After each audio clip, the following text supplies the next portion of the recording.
Hey everybody, welcome to another episode of the Lockbox, brought to you by the Grandon Group, Arizona's #1 brother and sister real estate team, powered by the one and only Platinum Living Realty. Hey, this show is about people, community, lifestyle, and the places that you love to live here in Arizona, and we're really happy to do the show. Today, we have the honor of meeting Betty JANIK, who is running for Scottsdale City Council. You'll have an opportunity to get to meet Betty, what she likes, why she loves Arizona, why she loves living in our community, and of course, her plans for City Council. Let's go on in and meet her. I'm Jason Grandon with the Grandon Group. My name's Jason Grandon with another episode of the Lockbox. Hey, today we've got a really great client here, friend now, Betty, and you say Janik? Janik. RJ. Okay, so she's the one that won the most votes for the Scottsdale City Council, so congratulations on that. Thank you. That's a huge feat, being in Scottsdale. Yes. So I have to ask, and I know we talked about it before we started filming, what possessed you to want to jump into the Scottsdale City Council? Okay. I was very instrumental as one of the co-founders of Protect Our Preserve. And I knew from day one that we would win, even though Linda Millhaven scoffed at us. I knew that we would win because the people love the preserve and they didn't want commercial development and they didn't want money to be taken from what was supposed to buy more property, more land to be used to build something they didn't want. So went through that for 2.5 years. I was involved in the lawsuit against the city as well, and it was 72% of the people agreed with our position. They wanted Prop 420 to protect the preserve. So from there I got involved in the Coalition of Greater Scottsdale, and what they do is they evaluate all the planning and zoning changes that are requested weekly, and they offer an opinion. Does it fit into the neighborhood? Do we have to have a lot of zoning changes, etc.? And I began to see that every single zoning change for the past 8 years, for sure 4 years because I got the data on it, has been approved by City Council, a majority of 4. Every single vote. Wow. Well, that is not reasonable. It's not even statistically reasonable. And I thought there's only one way to change it. And I was spending a whole lot of time on the Coalition Greater Scottsdale because it's involved with zoning and whatnot. And I thought there's only one way to change this, and that is to be on City Council. And that was the major reason why I decided to run for City Council. So we have a ton of people that moved to Arizona, specifically Scottsdale. Mm-hmm. What preserve are you talking about? When you say preserve? The McDowell Preserve, which is on the eastern boundary of the city, and it's the McDowell Mountains, and it has several trailheads, and about 750,000 people a year visit there. No, they do, and they come and they hike that Tom Thumb, and they love it. Yes. And then we do remember the fight going on. It was crazy. Yeah. And you took a lot of heat, but you did a great job. Thank you. And a lot of it had to do with educating people on what it was. Yes. Yes, Correct. This is true. So now, coming from Scottsdale. Yes. You're not from Scottsdale originally, Correct. but you're from. Everybody here from Scottsdale is from where you're coming from. So where are you from? Okay, originally Chicago, born and raised, educated, married my husband in Chicago. My first 2 children were born in Chicago. 2 years in Canada for my husband to do training, and then basically Denver for 23 years. And we moved here 16 years ago. And have you loved Arizona ever since? It was a difficult adjustment because I'm not big on warm weather. Right. I prefer snow, but I love it. I love the cactus, believe it or not. I look at the cactus and you see all the different types, and I love it. It's just the neatest thing, and when you take pictures of them and you see all the symmetry and whatnot. So yeah, I have, and the people have been very, very nice. So when you're talking about Scottsdale, and so you pretty much just got active in the politics, what? About 5 or 6 years ago? Yeah. So you saw something as now being a resident of Arizona that made you want to get involved. Yes. And so your passion is preserve and zoning? Yes, I think that's a good way to put it, yeah. And when I moved, I live in Wingate, which is right across from the preserve. And when I first moved there, the people were very friendly, and a real good friend of mine had the first meeting when she got wind of what City Council wanted to do in the preserve. So she had a meeting, the mayor showed up, and she had a lot of other important people in the city at the meeting, and discussing the issue. And we all agreed we need to do something about it. But nobody was taking the first steps to do it. So myself and 2 other people, we got together, filled in the paperwork, became a 501c4 corporation, and went on from there. And it was a 2.5-year effort. No, that's great. Yeah. And is this stemming from your prior job because you were a teacher? I was a teacher and a chemist and a mom. Yeah, I think that's probably an appreciation for nature, and that nature is the best way to enjoy nature is to be in nature. Right. It's not to go into a building and say, oh, isn't this a nice fake cactus? It's to be there and see it. Well, and doing the jobs you had to be passionate, and we were talking off camera beforehand about staying in your lane. Yes. So it just kind of comes across that when you put your mind to something, you're focused on it. I'm focused till we do it, yes. And which Yes. is great, and we don't see a lot of that these days. But that is one great thing that people love about Arizona, Mm-hmm. and they love it about Chicago and New Yorkers Yes. because very direct. Yes, this is true. This is very true. Yeah, I believe that commitment to community is part of our commitment to life, basically.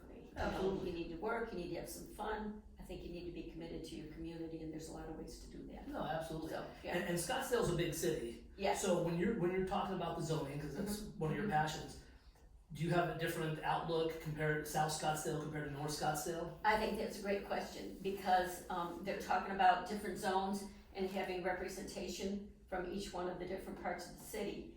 And what I have done is I have been very much involved in outreach to the southern part of the city as well, because all of us need to be involved in what our city is.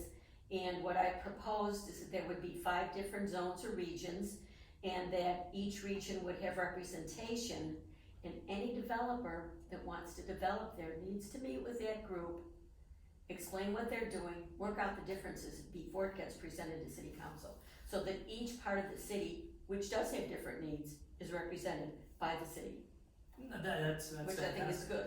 And with the Scottsdale growth going on, do you want to see Scottsdale continue towards a more of a metropolitan, or do you kind of like the slogan "Westmost Western Town"? Again, I perceive it as a happy medium, okay? Nationwide did not have to be as tall as it is. Is it good to have Nationwide on the 101 in Hayden? Sure, it's good. It's good for business. Did it have to be as tall and block the views of all the people in Grayhawk? The answer is no. Lower it a little bit. I was somewhat instrumental in Southbridge 2 being voted down. Correct. Okay? There's a way to come to the community and ask and listen and find out what they want. And the reach for Southbridge 2 was way too big. And that's why it was totally repudiated. It was too much. It would have ruined what we have. So I see the downtown area, the core staying as the westmost western town. I say that we need obviously we need development and redevelopment. Right. But most of it should stay within the current zoning. You can't go to city council and ask for zoning changes just because you think your project is the biggest and the best. These developers will develop downtown, they'll leave, and then we'll lose our tourism. Absolutely. Or a portion of it. So that's where there's a happy medium, and that's where I want to represent what the citizens want. I am beholden to nobody. I am not beholden to the developers. Most of the people that have gotten substantial donations to their re-election campaigns. And I don't need that. I'm past that. I want to represent the citizens and do what's best for Scottsdale. Absolutely. So that's kind of. And we talked about, we actually defined the term, but you were saying you want to see Scottsdale become more progressive, but you want to see it become more progressive to grow in a certain format, not just Yes. turn it into a metropolitan Right. city. Right, anywhere USA. No, we don't want that. We need to maintain the westmost western town. That is one of the things that grabs people to Scottsdale. So are the golf courses, so are the spas, so is the shopping, so is the boutique shopping. And we need to encourage all of that and the great diversity that we have, of course, our weather and our views. So Now compared to the other places you've lived, how would you say the shopping is in Scottsdale, the Arizona? shopping is phenomenal. It's phenomenal. It is. We moved to and the Denver, restaurants? and Denver had nothing, and you were lucky if you could find your size. It's the biggest store around, and that Scottsdale Fashion Mall, oh man, it's phenomenal. And all the little boutique areas that we have, they're wonderful. They're fantastic. wonderful. And I like all the little art things that they have, to put in your house that makes it your home. Yeah, I love it. I love that. And that's one of the big draws here. Yes. So not that this necessarily has to do with the Scottsdale City Council and running, but kind of what is you know the Scottsdale real estate market is absolutely crazy. Yes, I do know that. I read about it. And there's, as you know, we have a ton of winter visitors that come in, love Yes. Scottsdale. They purchase sometimes a Yes. second, sometimes a third home. Yes. Have you thought about the balance between Airbnbs and hotels? Because we know the hotels account for millions and millions Yes. of dollars. Yes, and I had just written on short-term rentals. And my husband and myself, see this? These are my door hangers. We passed out over 6,000 of these. And the number one complaint was short-term rentals, out of control, ruining the neighborhood. So, city council reacted in 2019, need to be registered, you need to pay your taxes. They set up noise requirements, can't be over so many decibels at a certain distance. The problem is, there's not a lot of enforcement because our police are already busy taking care of other more important issues, although this is a very important issue. And then the code enforcement people, there used to be like 19, they're down to 9 after the Great Recession, and it never went back up to 19. So those are some things we need to work on. I've also read that perhaps we can somehow limit the number of short-term rentals per block, per neighborhood, but they are out of control. People are very upset, and they are having a very negative effect on Scottsdale. Now, that's not to say all of them are that way, because many of them, they have good owners, they're doing their job, checking the houses, checking the people, making sure they follow the rules, but there's too many that are not. We need to work with the state, we need to try to roll back some of these regulations. And in fairness to Governor Ducey, I don't think he realized when he changed the rule what the consequences would be. He thought, well, we're just gonna say it's okay for you if you have an extra room to rent it out. Right. And then that's not what happened. Well, one thing we've seen is Realty. We own instantrenters.com, Okay. and we've seen a lot of the long-term rentals disappear Yes. because they make more money furnishing them. Definitely, and then renting them out for weekends. Right, Yeah. and it's Yeah. been ridiculous on the rental rates for long-term people. They can't Yes. afford it. Yes, and the other thing is, the parts in town that used to be nice family neighborhoods, like in the southern part of Scottsdale, really nice neighborhoods where families could afford to move in. Well, those houses are going for really high prices now because they're short-term rentals. So not only have we kind of interfered with the hotel industry, Right. now we've interfered with the housing industry, and as you said, with the rental industry, all because it's short-term rentals. Absolutely. So I think we really need to try to roll that back and go at it from every which way we can to reduce their influence. So and then now another thing Scottsdale has, and then you living up here in North Scottsdale, Mhm. we have some of the best events in the world. The Radio Yes, Show, yes, Barrett Jackson, yes, golf tournament, the golf tournament, Yes. absolutely. So Scottsdale hosts some of the world's premier events. yes. Would you like to see a host committee bring more events to Scottsdale? And when you get into office, are you going to make sure that we have the people that can dedicate time to maybe going out and soliciting those events? I think we already have committees to do that, Right. but I'm not 100% up on that, I have to tell you, because most of it is on zoning. Yes, I am, and it's always good to bring more business in. And you know, we are gonna be hurting because of what we've been through. And Absolutely. it's gonna take us time to recover, and we will recover because we still have the sun and the mountains and the sunsets. But yeah, I think that's an aspect that we should work on to try to bring more events in.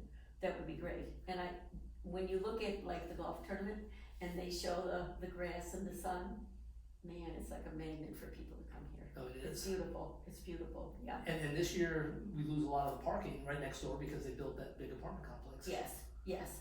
But we're working on parking, there's zoning for parking close by. So when you talk to your friends in Chicago and they're moving out here and stuff, do you let them know that there's only about 3,000 acres left of Scottsdale that we can build on? This is crazy. Again, I grew up on the south side.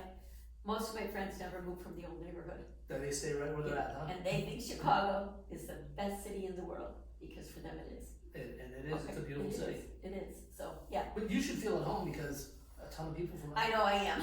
And then there's Lou Malnati's, so I'm happy. So what are your favorite places to eat? Well, Lou Malnati's is one. Roaring Fork. Okay. So when you get in, and I know you know, I think you're going to make it in here as of tonight, but once you're in, do you feel you're going to have a real positive effect on the real estate market in Scottsdale with the way you're looking at zoning, and you're actually listening to the people instead of going necessarily with what you want? Exactly. Yeah, I do. Solange Whitehead and I are friends. She's a big supporter of mine. Kathy Littlefield is a big supporter of mine. Tom Durham, who's currently in 4th place, he would be a wonderful addition to city council. And I think with the change of the guard, with the different mayor, and I believe both mayors are thinking that we need to bend back what we've seen with the growth in 150-foot tall buildings in downtown. Oh, both So, mayors, both candidates? Of course, yes, I'm sorry, both candidates, yes, for being mayor, yeah. So Lisa Borowski as well as David Ortega, so I think we're gonna have our 4 votes, I do, and maybe 5. Now, you do not strike me as someone who just goes with the grain. If you're against something. No, I don't. That's To be correct. a chemist in the 70s, there were 60 bachelor science degrees issued, and there were 2 women, and I was one of them. So I do my thing. So the kids are grown. It's you and your Mhm, husband. mhm. What do you like to do for fun? We bike, we hike, and I have 8 grandkids. Oh, So fantastic. 3 kids and 8 grandkids. That keeps you So, busy. So yeah. do you have any messages for the people that are moving to Scottsdale? It's a great community. It's a great, get involved. Know Absolutely. your neighbors, get involved, find what you like, work towards it, you know, get involved in making the community a better community. Work with the schools to help educate kids. Absolutely, and not that it's an issue with the city council with the schools, but we do have some really good schools, Yes, yes. and then So, they're getting better. Yeah. But like she said, it's important to get involved and stay involved Right. in every aspect. yes, exactly. So Well, yeah. so on behalf of us, we have to thank you for doing this. I mean, it is really a thankless job, but to have somebody that loves what you're doing and Mhm. listening to you, I mean, you love the Scottsdale people. Yes, I do. And you know, it's fine to disagree with me on issues, and that doesn't make you my enemy. It just means you have a different point of view, and that's okay, because that's how we come together and come out with a better endpoint. Has anyone recently had a different point of view and then you thought about it or they presented it in a way that you changed your mind? Yes, That's yes, perfect. yes, yeah. They, you know, again, I don't know all the different nuances in Scottsdale city government. I am more familiar with the zoning, but the sustainability issue, okay? That's a big issue too, because we're so hot, we're a heat sink. Let's do away with it. Let's be #1 leader. Let's bring in new technology. And so I've listened to some people that are real big advocates of sustainability, and we do have a sustainability committee, but they're kind of all pushed to the background because of zoning and planning Right. and design and review. So we need to bring them to the forefront because we all work together, and then we get the best outcome. That's So, great. There you go. You know, so we need your support, right? Yes. What website should they go to support? www.votejanik.com. That's JANIK, Yes. right? Yes. And you can go on there. And one great thing about Janet is that if you have a question, email her. You're getting Yes, back to yes, I mean, you yes. got right back to us, and Yes. thank you. You're I mean, welcome. you're busy. I've spent a lot of time answering hundreds of emails and phone calls, people with concerns, so, yeah. No, it's great. So if you want to know more about Janet, I mean, by all means, go to her site, check her out. And, you know, we want to keep Scottsdale one of the best towns in the country. Yep. Without a doubt. So Janet, thank you for joining us You're today. welcome. Everybody, I hope you've enjoyed another episode of the Lockbox, brought to you by the Grandon Group, Arizona's #1 brother and sister team. Look forward to seeing you. Talk to you next time. Have a good one.